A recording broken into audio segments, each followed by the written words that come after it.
I mean, the cricketer came first. Yeah. I got to know Sachin much later, so it has to be Sachin the cricketer, in the sense that he's one of the first of my heroes who was younger to me.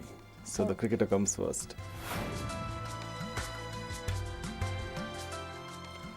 Sachin is, I can't say Sachin is one of my friends. I've got to know him over the years. I've interviewed him several times. One of the things that stood out, not only with Sachin, but that generation of players, Sachin, Rahul, Anil, Saurav, Lakshman. I don't think you will get, this is a passing of an era. And Sachin was the last link to that generation who not only played their cricket in a certain way, also conducted themselves in a certain way. I think that's the thing I will miss the most, because all the other guys have gone, Sachin is going. I don't think you will see guys like this anymore. Not only cricketers, but as human beings, the way they made, as I became a journalist later. I started writing on cricket much later. But guys like this made you proud also to be an Indian, because when you went out and people not only talked about them as great cricketers, but also they talked about them being great human beings. I don't think Sachin was a good captain. That's perhaps the most forgettable part of his career. I don't think he wanted desperately for India to win. I don't think there was anything lacking in terms of him wanting India to do well. And he was too intense in that sense. But I don't think leadership came naturally to him. I think he expected a lot. No, he expected a lot from his teammates. I don't think but first of all, we must acknowledge that he had a very weak team. When Sachin was leading, 1999 in Australia, he was the only batsman. He was, all the other guys were boys. So he led in difficult tours. He led in South Africa, he led in Australia. He didn't lead too much at home. So, you have to balance that. Also with that, I don't think he was a natural sort of leader like Saurav was. Saurav was just outgoing, and leadership is not for everybody.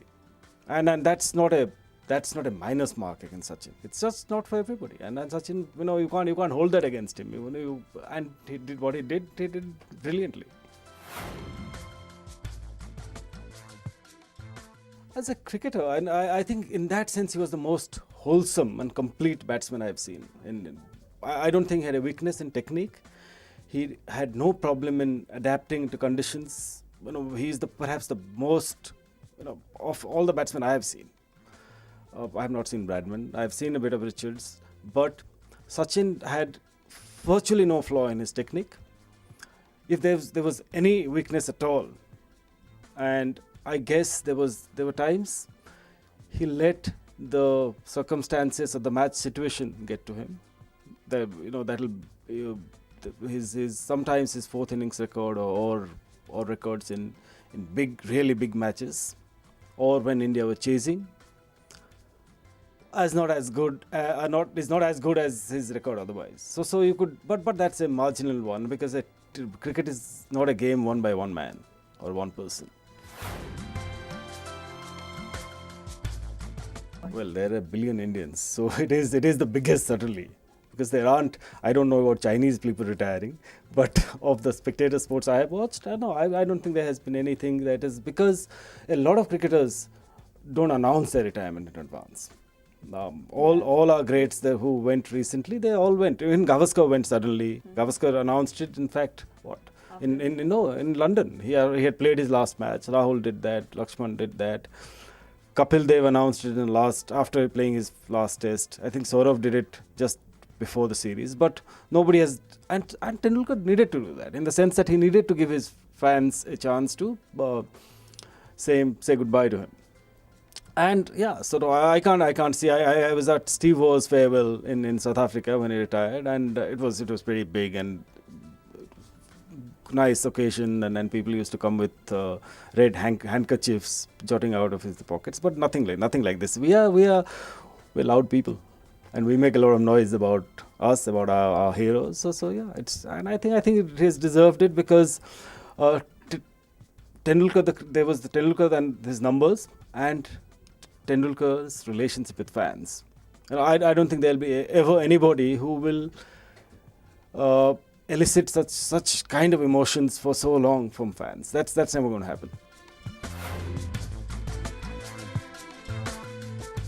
Cricketers or great cricketers always live in our memory. So they don't fade. As long as fans are alive, Tendulkar will stay. I don't think that hasn't happened to Bradman. Bradman remains one of the biggest icons cricket has ever seen. I don't think cricket has seen a bigger icon than Tendulkar. I don't think it will, because the circumstances will never be the same as it was when Tendulkar came on the scene. So I there is no worries on that regard. The only thing I would wish from Tendulkar after he retires, I would want his voice to be heard for the good of cricket. I don't think that's. If you say that if what disappoints me about Tendulkar a bit, that will be that Tendulkar should use his stature for the good of the game a little more.